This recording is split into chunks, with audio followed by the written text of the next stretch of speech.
Hi, my name is Christina and I am your librarian here at Christina's Bookshelf. And today I am bringing you The Oracle by Andi Copeland.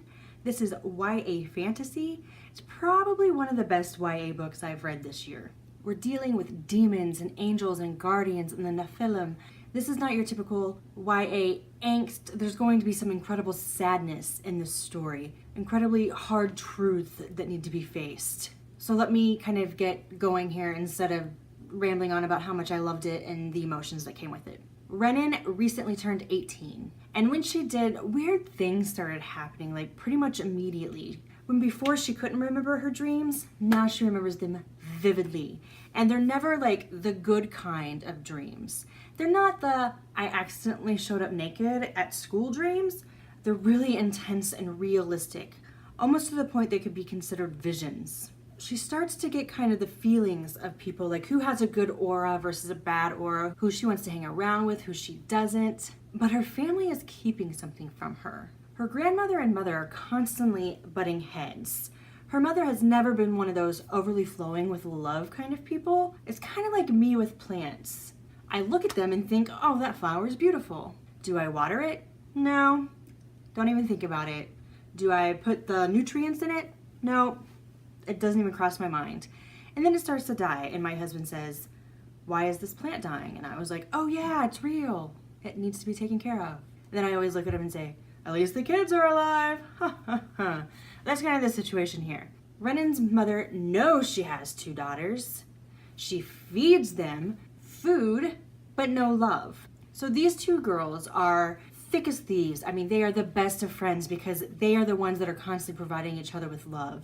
Their father tries to make up for what the mother lacks, but I mean, you can only go so far. One day, this incredibly svelte, good-looking bad boy comes walking into one of Rhennan's classes, and he immediately has his eyes on her. Nobody else. And she doesn't understand it, but something is just kind of nagging in her brain of like, warning, warning.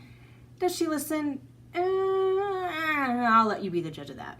But as this relationship progresses, her best friend kind of slips away. And this is where kind of the sad aspect of the story comes. It's not all wonderful and happiness and great amount of one-line sarcasm. Totally awesome.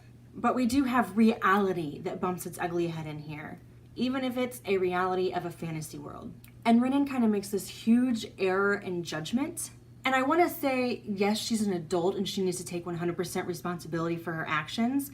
But at the same time, I think her actions and her judgment would have been a little bit more impaired had she not been hidden, put in the dark, left with secrets, partial truths, not really knowing everything. And here she is now in the midst of this really big deal.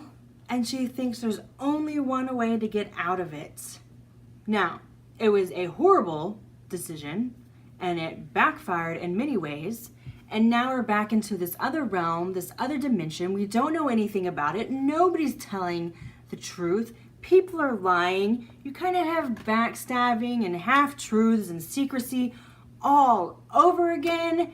And how is she supposed to become this great oracle, the one chosen person, human being that the Creator has picked to guard the secrets of heaven, if everybody is keeping secrets from her? And she's constantly digging up these truths about her life, about what she's supposed to be. And then she has others digging up truths as well. But we have to also remember she's 18. She doesn't want to listen to your BS when you've already BS'd her, when you've already, like, in her mind, failed her so explicitly. What does she want to do with you? Why would she want to listen to what you have to say, regardless of the magnitude of your statement? I probably should have done this warning at the beginning, but warning, cliffhanger. This is a series, and you are going to have to read them in order, and it stops at a certain spot. And I want to say that it's a for certain thing where it stops, but nobody knows for sure. That's the beauty of it.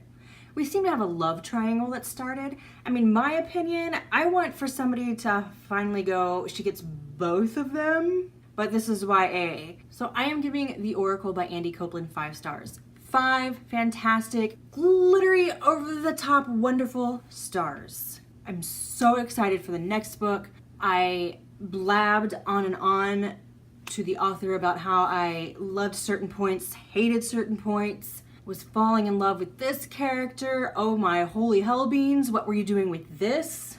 So it's really going to have you interacting. You're going to love the characters. You're going to fall in love with them. I'm still questioning how I feel about a few of them. I can tell you right now I loathe a couple, but I'm kind of thinking that maybe there's a backdoor to their reasoning, and since I don't really know it yet, I'm trying to be impartial with my judgments, but obviously I just said I loathe them, so I've made a judgment. But if you're into YA, if you're into fantasy but you haven't yet tried YA, I highly recommend The Oracle. What I am going to do for you is leave the Amazon link down below so you can one-click it and be on your way. If you've enjoyed my review, I'm going to ask that you give me a like, leave me a comment. I love to interact with all of you guys, and go ahead and hit that subscribe button. I try to get something out every Monday through Thursday, but honestly, I never know what time, and that is the magic of the subscribe button, is that you will get a notification when I have something new for you. If you like me and think this chick's pretty awesome, down below I'm going to leave my Facebook page and my Twitter. If you have a book or an arc you'd like me to review, you can request via website. The Oracle, Andi Copeland, 5 stars. Bye. Hi. My name is Christina and I am your librarian here at Christina's Bookshelf. Today I am bringing you the YA book, A Boy Worth Knowing by Jennifer Cosgrove, published by 9 Star Press. I found this book to be exceedingly brilliant. It was just exceptionally well put together. The writing was above par. Everything about this I thought hit the mark. So we have Nate Shaw. He's in high school, it's his senior year. He's